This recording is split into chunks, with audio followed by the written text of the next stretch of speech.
So here we are going to take class 9 subject SS chapter number 1 from democratic politics, that is civics portion, the what is democracy and why democracy. Now the first question here arises is what is democracy? What actual mean a form of government can be called as democratic government? What are the features, what are the merits, demerits we are going to study in this chapter. And the second question is that why only democracy? Why democracy, not then monarchy, autocracy? All these governments can be less important than democracy. Why democracy is an important type of government? So here we have 2 points: democratic countries and non-democratic countries. Every country cannot be called as a democratic country. For this, we need some features of democracy so that we can justify on the basis of the features, and a country can be called as democratic and non-democratic. Democratic means, example I can give you, that military rule in Myanmar. Now in Myanmar country there was a military rule, but the elections also were held. But they were not held in a proper way, in a legal way. So we cannot call this country as a democratic country. This country comes into the non-democratic parts. So we divide democracy into 2 parts, the democratic and the non-democratic.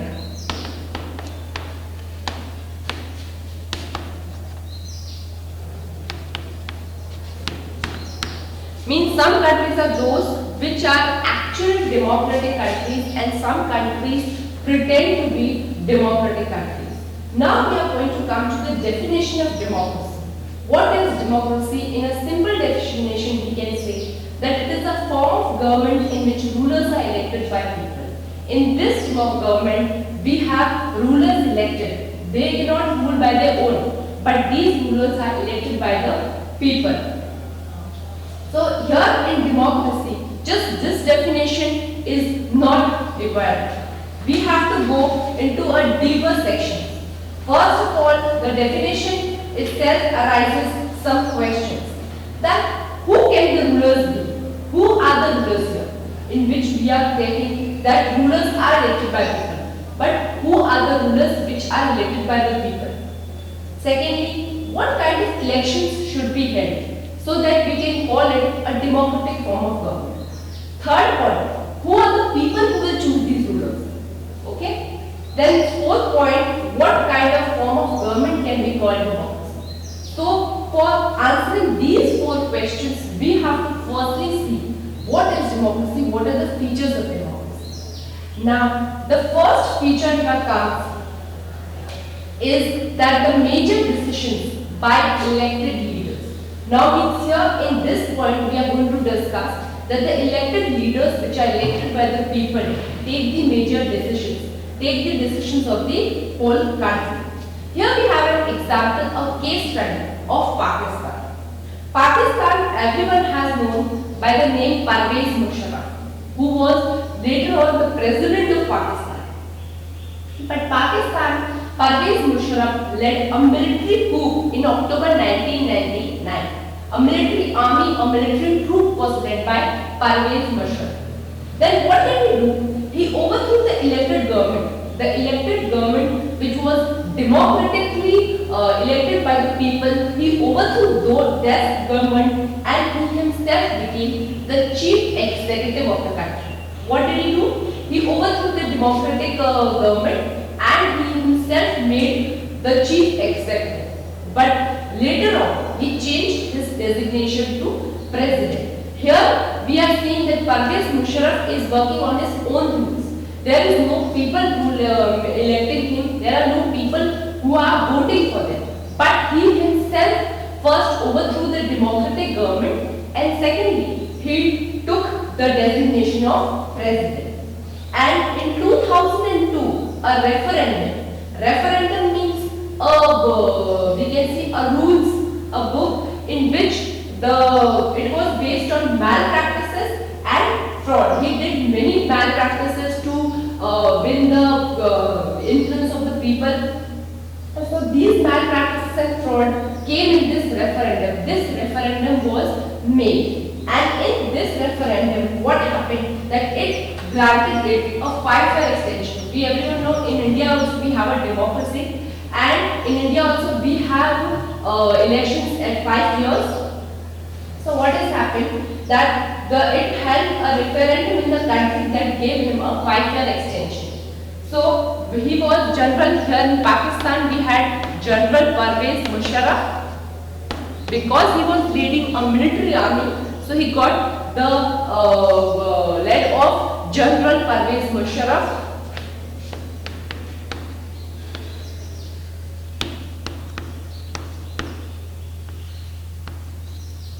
After he overthrew the democratic government, he became the chief executive, and later he changed his designation to president.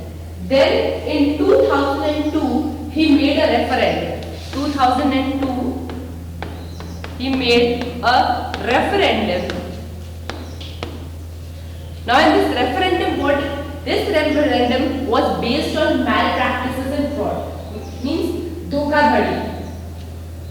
So these referendum was where human rights organizations and democratic activities said that the referendum was based on malpractices and fraud. So in August 2002, he issued a legal framework.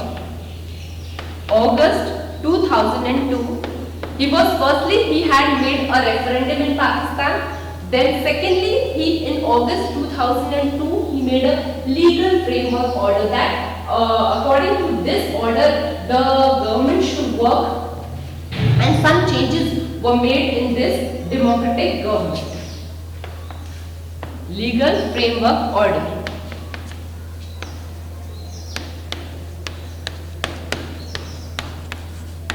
Now, what were the changes which were made in this government? Where he overthrew the democratic government and he himself took the charge. Then, what were the issues? What were the changes which were made in this legal framework order? First change was that the president can dismiss the national and provincial assemblies.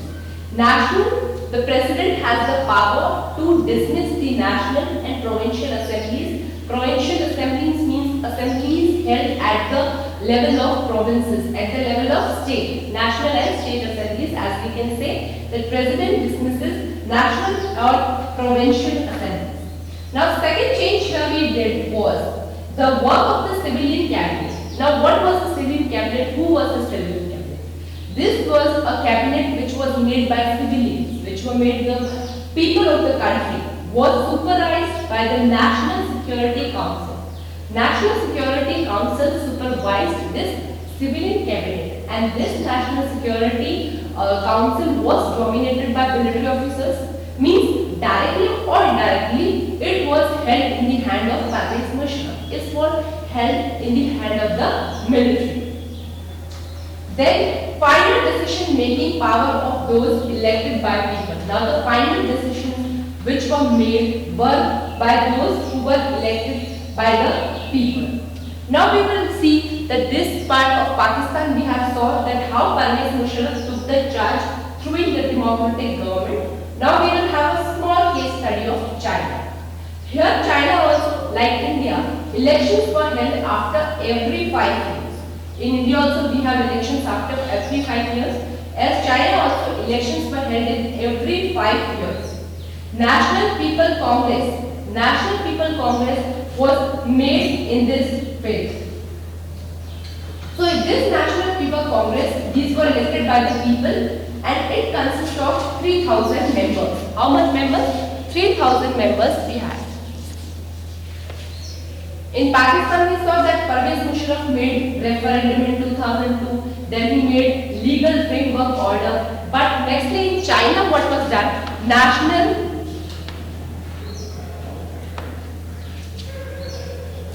National People Congress was made, and this Congress was elected by the people, and elections were held after 5 years. This National People Congress have 3,000 members were the representatives in this. In this National People Congress, we had 3,000 as members. To be a part of it, a candidate needs approval of the Chinese Communist Party. Now, to be a candidate of the National People Congress, What was important? The approval of the Chinese Communist Party. Means we can say that elections were being held, but the power is in the hand of the Communist Party. Okay, just because of that, the candidates needed the approval of the Chinese Communist Party. So in the last, we can say that directly or indirectly, the power was in the hand of Chinese Communist Party.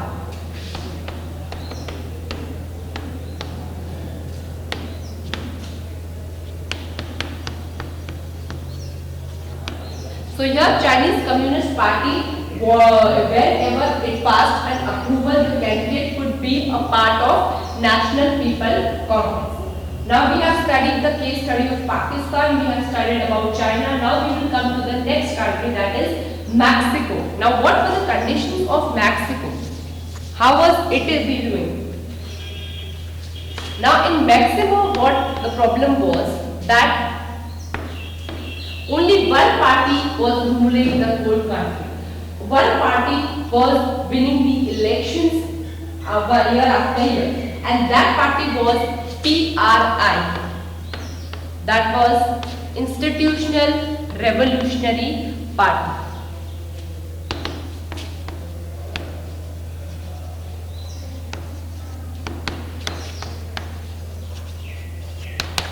So in Mexico, the rule of only one party was going on, that was PRI, that is Institutional Revolutionary Party. Now this party was winning all the elections. It was using dirty tricks on people.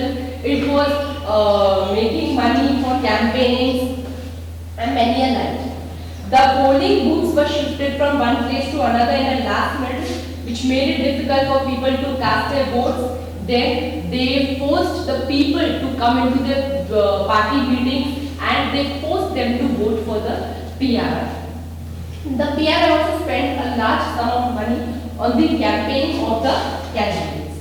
So here we can see by these case studies of three countries, China, Pakistan and Mexico, that directly or indirectly this was being ruled by one whole party. Like Pakistan, we had General Pervez Musharraf, who was leading a military troop. So in last we can say that a military rule was going on in Pakistan. Then in China we came to study that the Communist Party was having the rule, and then at Mexico we had the Institutional Revolutionary Party. So these were the studies. So this first feature of democracy is very important, that major decisions should be taken by the elected people and not by a single party.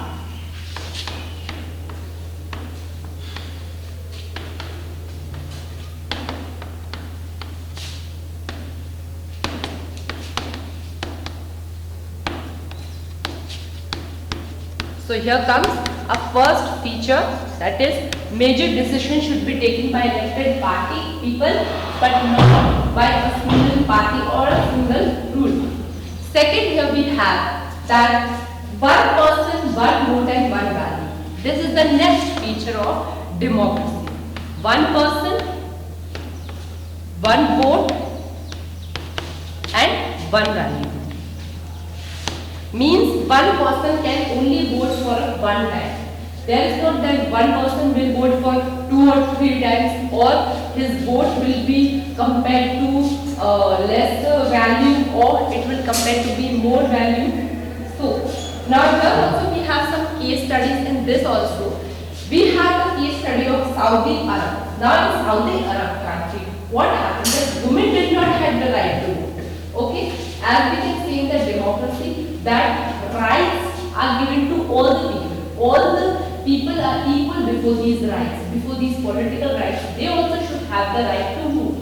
But in Saudi Arab it was not like that. In Saudi Arab, women did not have the right to vote. Now, secondly, we come to the condition of Estonia. In Estonia, the Russian community find it difficult to get the right to vote. Now, Estonia, the Russian community which was living in Estonia was struggling, was very difficult for them to right to vote because they were not considered as the natives of Estonia. Third, here we have a Fiji. Fiji means vote of indigenous Fiji. Indigenous Fiji means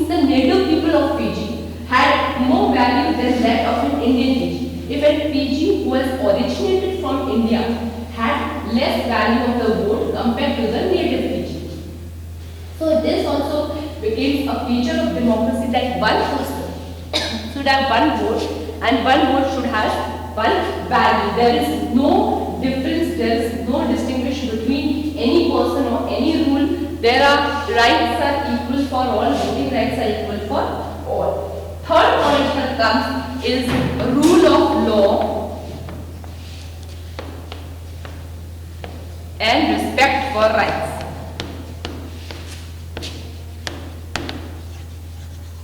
Now whenever you work, whenever the government works, it should work under the rule of law. Under the rule of law, and the rights should be respected. So here we come that in independence Zimbabwe. Here we are going to study about the case study of Zimbabwe. Now what were the conditions of the country Zimbabwe? Zimbabwe attained their independence in 1980. When did it got? Zimbabwe in 1980 it gained independence from white minority rule. First white minority ruling was country of Zimbabwe, but lastly it gained independence in 1980. Since then ruled by ZANU-PF. After that, what was done? It was ruled by ZANU-PF. This was a party. First was ruling the white minority. Then the rule after independence came into the hand of ZANU-PF. ZANU-PF. This government had made several changes in the constitution. Now when ZANU-PF party was ruling the country, it did make several changes in the constitution. President is popular but used unfair practices. Now here, who was the president of Zimbabwe? The president of Zimbabwe was Robert Mugabe. President of Zimbabwe was Robert Mugabe. Now president was Robert Mugabe, and to gain popularity among the common people, he used unfair practices. He forced people, he used unfair practices, he used fraud system to gain his votes.